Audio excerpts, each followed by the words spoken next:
creation has brought into existence, it's a distinction. Okay. Because this cosmos at one point didn't exist. Yes. So our whole existence is dependent, it's contingent upon our Creator. That means by very nature of our beginning of existence, we are solely reliant and dependent on God. But God is not, He's independent. So how can dependent creatures have the same attributes in quality or in quantity, qualitatively or quantitatively, with the Creator? It will simply not really make much sense. Because we have a beginning, Yes. we are finite, and we have this limitation as we have begun our existence with this beginning. The Creator has no restrictions in His self. Yes. He did not begin to exist, He was always there. Yes. Being always there, there is nothing that restricts the Creator or somehow brings the Creator into some kind of conformity. He is who He is with His attributes. And we know He has to be totally independent. Being independent, He has to be perfect in His attributes. So if He is powerful, there can be no one more powerful than the Creator. So when we say, okay, can we be like Him? We can have a certain amount of power and ability, but our power and ability will be very limited compared to the Creator of our cosmos. Do you know how big our cosmos is? Have you ever seen it on? I've seen it on YouTube. It's massive. Yes. When you see when you see them zoom in, right? Yeah. They can zoom in from you, or zoom out and go all the way to galaxies and nebulae, and you will see how vast our universe is. Yes.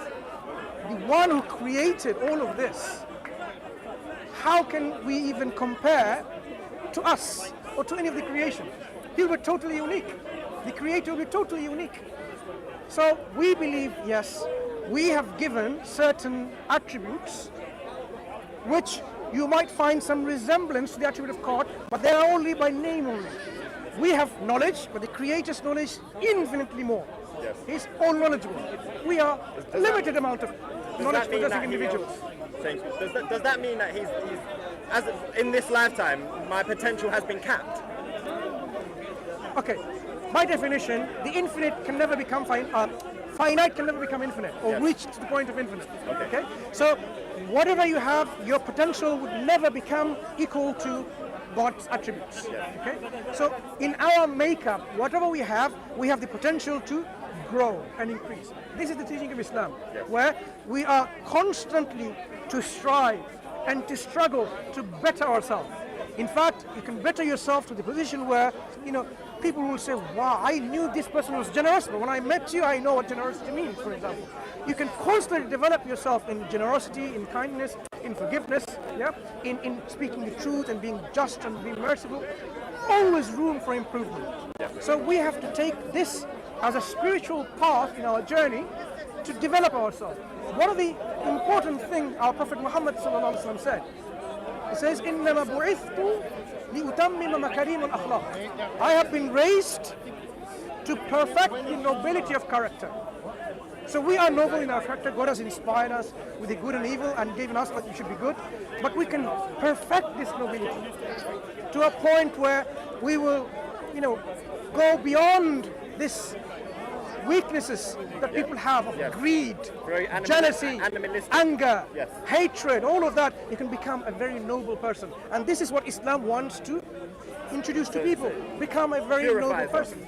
Purification. So the teachings have been sent to us so that in this lifetime we can purify ourselves. Yeah. And by purifying ourselves, we can then realize our need and our purpose in our life, so that we can fulfill our purpose.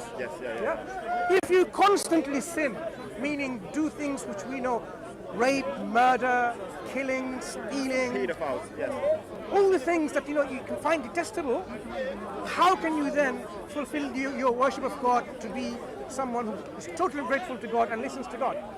It doesn't work out. You have to get rid of all of these things and then fulfill your purpose in God by really becoming a very purified person. Someone who is ennobled to fulfill the purpose and the path of God, to worship God, so that your heart is pure. Thank you so much. I appreciate your energy, and thank you for doing this. The youth, we need guidance and role models like yourself, so thank you. Thank you. Thank you.